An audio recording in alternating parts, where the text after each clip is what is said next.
James grumbled dreadfully. He was taking a freight train to Great Waterton to help with its reconstruction. He wanted to be in his nice warm shed. It's freezing! Why can't Duck take my train?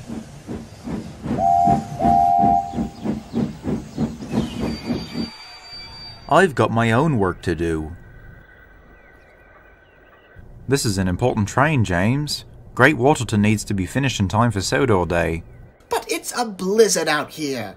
There is, and that's why you need to be careful, James.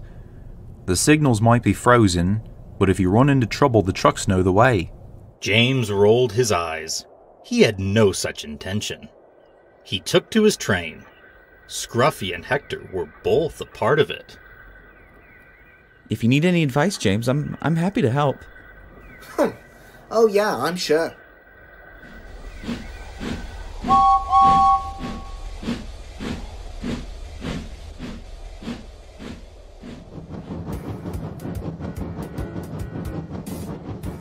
But James was right to be skeptical, at least with Scruffy.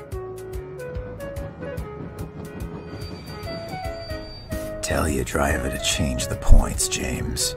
The track below the ridge is much quicker. And what makes you say that? Trust me, James. I know this line, and I don't want to be stuck in the cold with you either.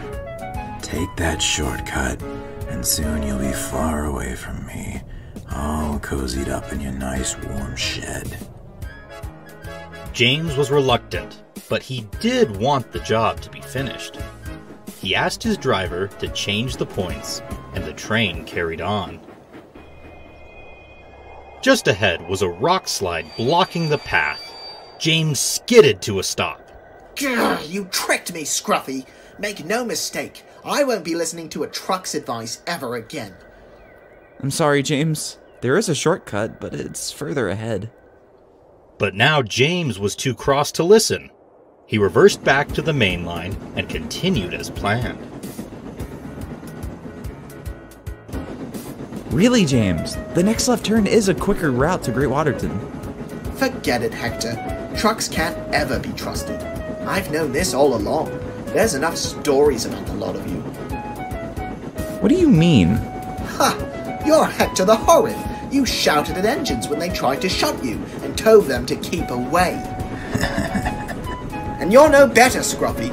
You pitted the trucks against the engines until Oliver pulled you apart. I used to be called Horrid, but I don't act like that anymore. Once a troublesome truck, always a troublesome truck.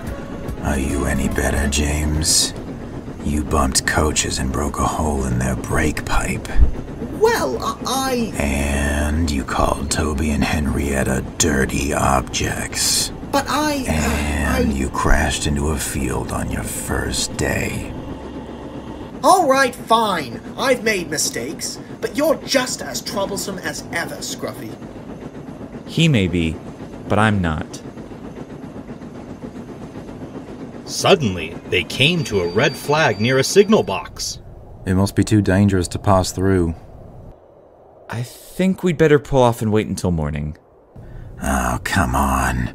James, don't you want to get home and rest?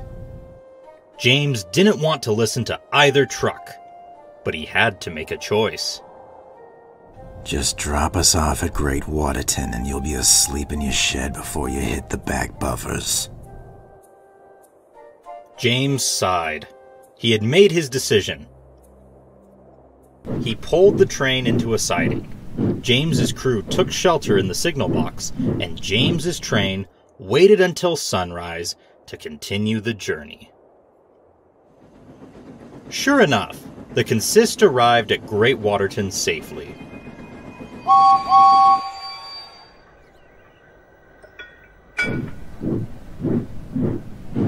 James didn't say goodbye to the trucks, but he shared a quick look of approval with Hector. James still doesn't trust most trucks, but now he forgives those that deserve it.